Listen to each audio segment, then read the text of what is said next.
change. And this testimony that we're going to hear tonight, got to be honest, guys, I hear a lot of testimonies. I hear a lot of what God is doing in this community, but this one here was a little bit different. Um, and it's really not even a top level investing of a, say, for instance, what you may think of someone hitting $1 million. Ain't even that type of testimony. But it's a testimony of a mindset of a young lady, man, that she's made an ultimate sacrifice of setting a financial foundation for her life. And so I couldn't post it. I messaged her today and I said, hey, look, would you be open tonight? It was off the fly. And that's just how God works in this community with me. It's just stuff that's lay on my heart and my mind. Let me bring it to me. And I asked this young lady today, I said, would you mind coming on tonight at 8:30 and sharing this testimony that you shared with me? Because this is something that I post quite a bit, testimonies, but this one here, I feel like the LesWin financial community need to hear from you, and this can be an inspiration to many in itself here. So, without further ado, I want to bring on Ashley Stockton here. She's been in the LesWin financial community here for a few months, and so she's held out of North Florida, and so we're just excited for her. And so, so Ashley, would you come on? I think I see you. It looks like you need to unmute, and there you go, there you go. So let's win, family. Let's welcome Ashley Stockton here, and Ashley, I'm gonna give you the floor, and we're ready to hear this exciting testimony what you shared with me. Hey, how you doing? Doing well, doing well. I'm very grateful to be on here and to be able to share this with everybody. I really hope that it can help and inspire somebody else in their journey with their finances. It's definitely been a major change for me that I'm super grateful for. I definitely want to start by saying to God be all the glory because He's definitely the reason that this was able to take place. And I know without Him, I couldn't have gotten to where I'm at with this. And so it's been a huge weight lifted off of me. So, as Mr. Sherwin said, I've been with him for a couple months now, referred by a family friend, and I'm grateful that I did. One of the first things that Mr. Sherwin said that really just kind of hit me to my core was uh, things people don't really realize is they get certain things in their life or make purchases and things like that that come with like interest and things like that. And his words verbatim that I remember sticking out to me is, "What is that really costing you for your future when you're paying with something that has interest and stuff like that?" And the first thing for me was saying, what bills do I have in my life right now that I could possibly change the amount of them to make it benefit me for my investing? Or how can I change, is it a necessity that I have to have? And if not, how can I eliminate that to better my future financially? And the first thing that came to my mind was my car. So it's first off, I'm 34 and I've struggled with my finances my entire life pretty much, and it's just for lack of knowledge, not knowing how to properly balance my finances. And so I've always had a car with the payment on it to some extent. And so this car that I had, while it was a nice newer car, I was paying $525 a month in a payment, and then an additional $260 a month for my insurance. So I was paying right at I think like 785 just to be able to drive my car every day. So I knew every day when I woke up that I had to buy from the first of the month to the end. I had to make sure I could make at least the $785 to be able to get myself back and forth to work every day. And that was a big number for me. So I started manifesting right away. God say, "Ask and you shall receive if you truly believe it in your heart." And I did. And months before this happened, I was speaking into existence to my family, to my friends. I really want to find a way to sell my car and buy like a cash car and, just sit on that for a while. And so speaking on it, even down to the exact model of vehicle I wanted, I was speaking into existence without even knowing that that's what I was doing. And so out of nowhere, the holiday weekend that not just long past, I believe it was Memorial Day weekend, it happened very quick. I got the car, I started putting the word out, and immediately was able to have somebody that took over the payments in their name. And so I was without a car for about 2 weeks. And on that Memorial Day weekend, my mother took me down south to my sister and her husband, and they helped me to find a vehicle. And I knew in my mind, I said, man, I really wish I could have me like a little small cash truck, just because I do a lot that a truck would really benefit me. And I knew I wanted something with lower miles, which is hard to get when you're making payments. And I had certain features I wanted, but long story short, I was able to go and get a personal loan from my bank. And I used that personal loan money along with putting some cash with it and went and bought a truck down south with my sister and them. I got a little '03 Ford Ranger, had about 130,000 miles on it, AC, all that good stuff. Windows and stuff work. And it's been a great little truck for me now. I've had it for about a month. And I have that personal loan now through my bank. So I own this truck outright. So that's like equity for me now. But the payments I have through my bank are $126.26 a month, and my insurance is roughly $65. So I went from paying $785 a month just to drive around to paying now $191 and some change. And the reason for me doing something so drastic like that is because of what Mr. Sherwin told to me about what exactly am I costing my future and having these interest payments like this? Like, what is it taking for me? And just to give you guys some quick math on it, the car I was driving was a brand new 23 Nissan Sentra. It was a $23,000 car with interest for the loan that I had on it. By the time I was done, I would have paid almost $38,000, which is roughly about almost $14,000 to $15,000 worth of interest, which was free money that I was given to the bank just to be able to have this car. And to think that that 14,000, if I could find a way to change that outcome, could be 14,000 in my pocket in my future, as opposed to in someone else's pocket of free money. And I thank Mr. Sherwin because it was his words that made me start to look at my finances like that. Yeah, it's nice to have that nice car with all them features and stuff like that, but to know that I was giving away 14,000, almost 50 years old, 14,800 of my own hard-earned money to someone else just to be able to have that car. And this one I have is nowhere near that much, but it does the job. It gets me where I need to go. And, it's not the prettiest thing in the world, but it's mine. I own it now, and I don't have those high payments. And I don't have that debt now of interest that I know I have to pay to somebody before that can truly be mine. And so I hope that this will inspire somebody because it really has lifted a lot of weight off my shoulders to know that eventually in that 6 year span, I could put that 14,000 in my account now instead of somebody else's pocket. Wow, wow, wow. Man, Ashley, thank you again for sharing that testimony. Ashley, just kind of stay on with me for a little bit here. I got some questions I kind of want to ask you Okay. as well. Um I know you mentioned so the key thing to this here, and the reason why I want to bring you on is because in this message right here, right, it's a sacrifice that you made.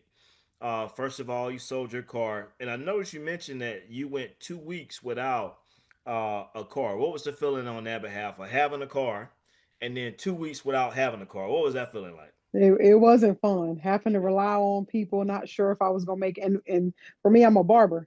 So I work all the way in Gainesville, which is like 45 minutes from where I live.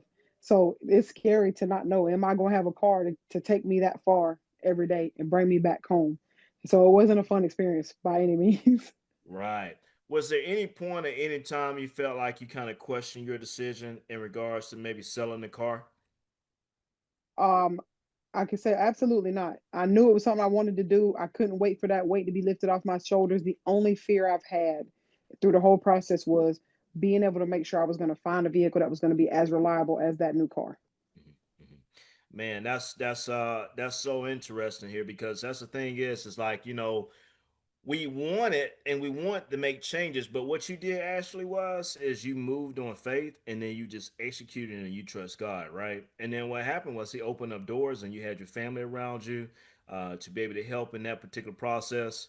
And so, actually, when we go back and we look at the numbers just on a monthly basis, right? I Hmm. mean, you were paying $785 between the car note and the insurance, and then now you're paying $191 with the car note and the insurance. And so we're looking at, as you mentioned here, right? It's a savings of, $594 a month. But over time, you mentioned the $14,000, and we look at, the things that what we purchase in life. how much is it really costing us, right? And I remember actually that video I did, and I was so passionate about it, and I'm so glad that it sparked, energy and motivation and inspiration into you. And this is the main reasons why I want to bring you on tonight and use your testimony as an example to the LesWin financial community, because there's many people that's on this call right here and that will be watching it in the future as recorded, and then watching also too on the LesWin financial group page. You got to ask yourself here, guys, the things that you're buying, how much is it really costing you, especially when it has interest tied to it. In particular, when we go and we swipe that credit card and we go and you use it for Uber Eats, where we're already paying for the delivery fee, we're already paying for the food, and then on top of that, we're paying 25% on it when we swipe in the card. Or the same thing can be mentioned when we go to Macy's, or the same thing that can be mentioned when we go to TJ Maxx, the same thing that we mentioned when we drive these expensive cars that we have now. And so Ashley is a great example to say, okay, Ashley, how many people that you know that's driving a cash car right about now? It's not too many people I know right off the top of my head. I think maybe one person I can think of.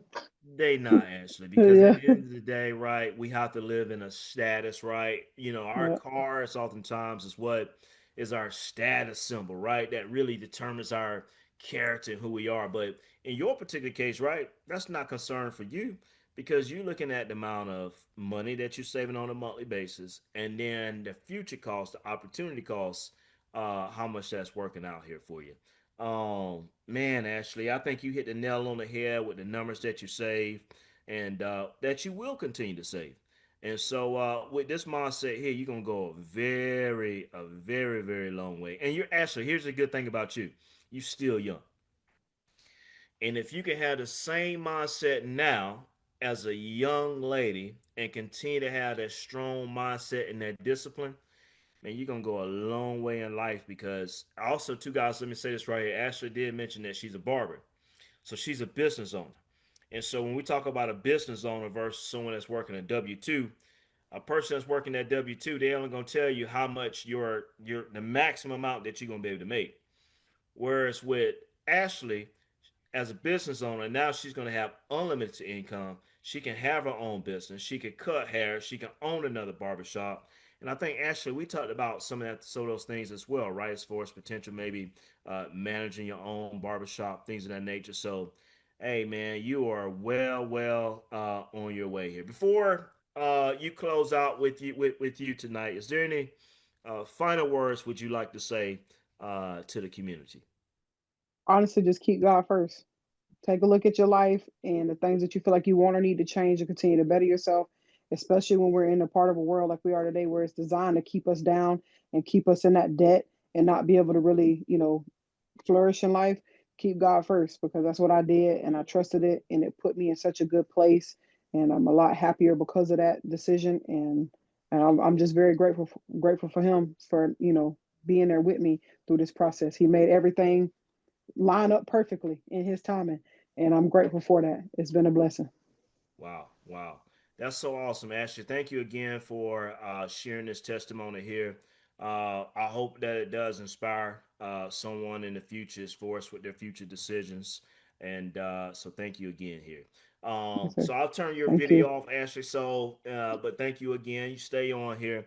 I do have one other thing that I want to mention here, guys, and then we're gonna be done here, right? But this is one statement that I want to mention to you guys, and I appreciate you guys again for being on here with us tonight. But I want you guys to think about this right here, right? I want you guys to think about this right here. I want you to think about this right here. With Ashley's story tonight, think about this here, and in particular in the African American community. And I know Gene Givens, he gonna mark this here because this is a new saying that I'm gonna give to you guys, right? We as African Americans, we don't value what we can't flex. I'm gonna say that again. We as African Americans, we don't value what we can't flex. If we can't post it, if we can't drive it, and we can't wear it, it's not wealth to us. We rather buy shoes over security. We rather buy clothes over our future. We rather use Amazon, Uber Eats, and spend more money on that on a monthly basis than putting towards our future in our kids' college. This is a message that I want to bring home to you guys tonight. And most of us in this community, we definitely understand it, but I'm really speaking to as far as the people that should be here in this community and having the mindset like you guys are doing. Because by you being on this call tonight, you are putting a deposit towards your future. You're putting a deposit towards your future. But we don't value what we can't flex. Think about that. Think about it. Do you really have to have that car that costs $1,100 a month now? Or can you drive the one that costs $500 a month? Or the one that give you $1,100 that you're paying $1,100 a month? Is that going to give you more of a status symbol than the car that's going to cost you $500? Or in Ashley's particular case, where she was spending $785 a month, and now she's spending $191, right? The status symbol of the near model car that she had previously, that may have gave her more of a status than the car that she's driving now. But at the end of the day, what is it really costing her to drive that car that's going to give us that status symbol that's going to be costing her more in her finances? That's going to be taking away more of her monthly income that she's making. See, guys, here in the African American community, man, we will pay more for things that will cost us in the future simply because it's a status symbol. Think about it. Can you go on a free vacation? If someone say you can go on a free vacation, but you couldn't post it online. You couldn't post it on Facebook. You couldn't post it on Instagram. You can post it on TikTok. You can post it on Snapchat. Would you be able to go on that free vacation and not post a picture? I'm sure you would probably try to sneak a picture because you know what? You got to be able to post it. And so, guys, I want to tell you this here, right? Wealth is quiet. Wealth is not loud. Wealth is not the car that you drive. Wealth is not the clothes in your closet. Wealth is not the jewelry that you're wearing.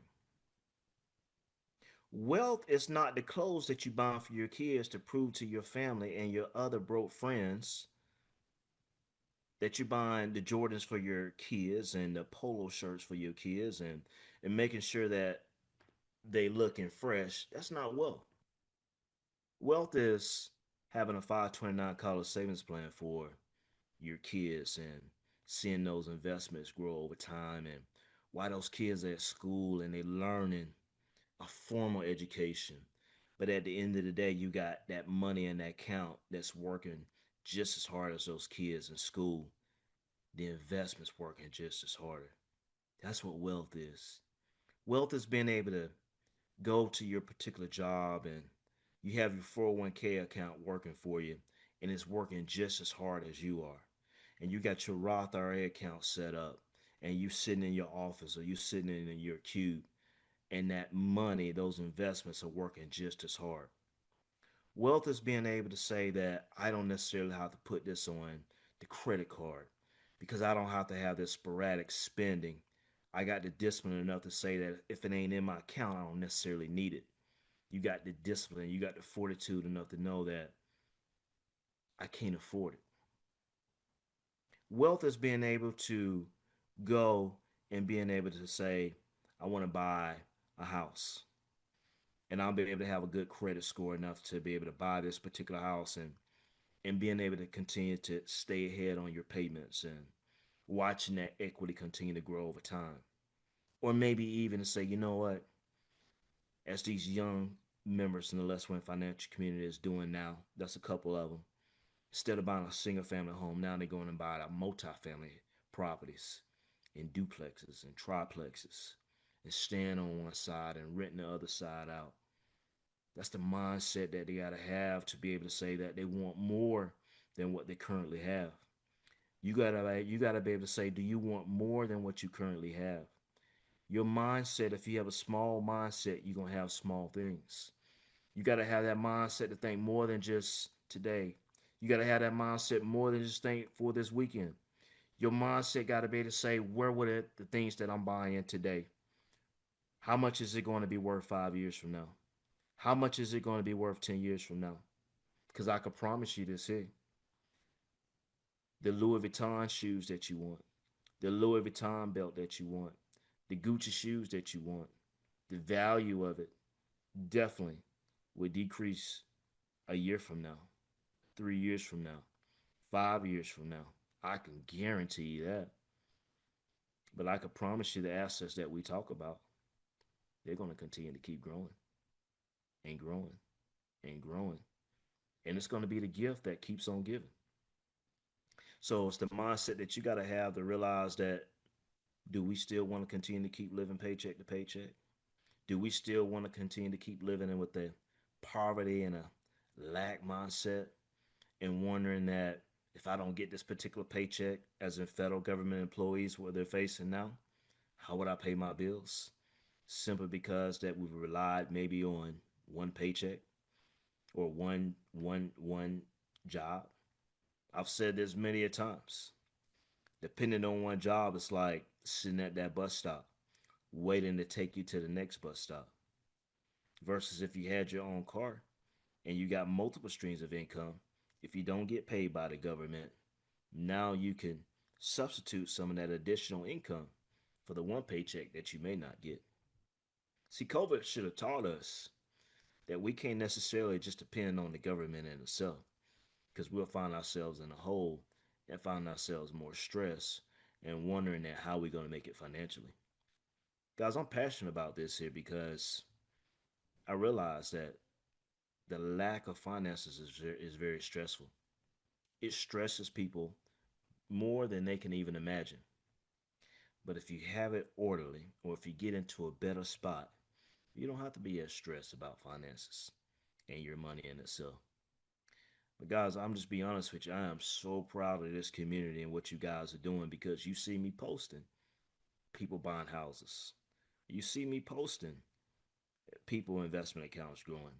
You see me posting people paying down debt.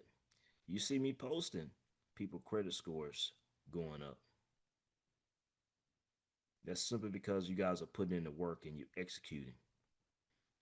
You're executing. Spoke with a 43-year-old young lady today. Killing it. Killing it. Three houses. $321,000 in a retirement account. Had $192,000 in a savings account. I've never seen that before. $192,000 in a savings account. I said, sweetie, we got to do something with this here because it's not working as hard. Between the three houses, $800,000 in equity. 43-year-old millionaire, African American young lady. I don't take too many phone calls like I did today. But no matter, if I always tell you, if you got some money, little money, or a lot of money, here in the LesWin financial community, I'm gonna take you to the next level. And there are some things that she didn't necessarily know, but that's why I'm here. That's what I do. And so, even Sunday, was at church speaking with a 47-year-old man working for the federal government for 18 years. He had $44,000 in his 401k account, in debt up to the yin yang. So now I look at the tale of two different stories. I take this 43-year-old young lady that I spoke to today that has multiple assets, when I take this 47-year-old man, he only got $44,000 in his 401k account. See, decisions that we make in life ultimately determine our destination. Because I can honestly tell you that this 47-year-old male here, some of the decisions that he made 5, 10 years ago determines where he's currently at now in his particular life. And they probably weren't some of the best of the decisions. Don't necessarily understand this 401k account. The government matches at 5%. He was only contributing 4%. So he was 1% that he didn't want to take another full match. That's money being left on the table. Guys, we have to be in a situation to where we have to understand and we have to do better. If we know better, we have to do better. But I am proud of this community. You guys continue to keep it up. You guys continue to keep it up. But the message that I want to leave with you guys tonight is this right here. We don't value what we can't flex. If we can't post it, if we can't wear it, if we can't drive it, it ain't wealth in the black community. You got to wear it, you got to post it, and you got to drive it. But here in the LesWin financial community, every other week or every Friday, if you can put money into that 401k account, you can put money into that IRA account, you can put money into that 529 account, you can put money towards your savings account, you can pay off the debt, you can continue to pay down your house and have the equity continue to increase. You can continue to put money in your brokerage account. The more assets that you buy and the less liabilities that you buy, that's going to bring you home and get you closer to financial freedom. Most people don't understand that because they don't value what they can't flex. Normally, what you flexing is a liability. You can go to any African American church right now. I grew up in the church and I can say this. They look good. Got jewelry on. Look like they got it. Then you go outside and you see what they driving. Cadillac, maybe a Mercedes, maybe a BMW. Oh, but when they come home, dead up the yin yang. Oh, do they really have any assets? Their clothes and the car is worth more than they really have in investment accounts or a 401k account. See, we hustle backwards, man. We hustle backwards. But we can't get caught up in a rat race in the poverty life cycle and trying to keep up with the Joneses. Because if we do, guess what? You guys have heard me say this before. The Joneses broke too. So we got to be able to continue to keep moving the needle forward, and we got to continue to protect what we're doing, protecting our assets, and ensuring that when we speak of generational wealth, you can't pass wealth down if it's still in your name when you pass away. We got to be able to have our things structured to where it's in a state, and we got it inside of our trust. And our trust specifically states that it's going to be passed down upon my death, who it's going to be passed down to, instead of the probate judge telling you where your assets can go to. You can go online right now on Instagram and put a poll out and ask 10 people, are they building generational wealth? And 9 out of 10 gonna tell you yeah. But 9 out of them 10 don't have no estate plan in place and more than likely any life insurance well enough to know that they could pass it down. So guys, continue to keep doing what you're doing. Continue to keep working hard. I am absolutely proud of you guys. Before we close out tonight, any questions? Any questions here before we close out? Any questions? All right, guys. We will be doing a more formal financial investing and all that. But tonight, I want to share Ashley's story. Ashley, thank you again for sharing your amazing testimony. It's going to be an inspiration to many. And for the ones that's watching on the Facebook page, and then we'll also have this on the YouTube page as well. But Ashley, your story is a blessing, sweetie. Continue to keep doing what you're doing and continue to be a blessing for others as well. All right. As always, guys, be well, be blessed, and as always, let's continue to win. All right, guys, have a great night.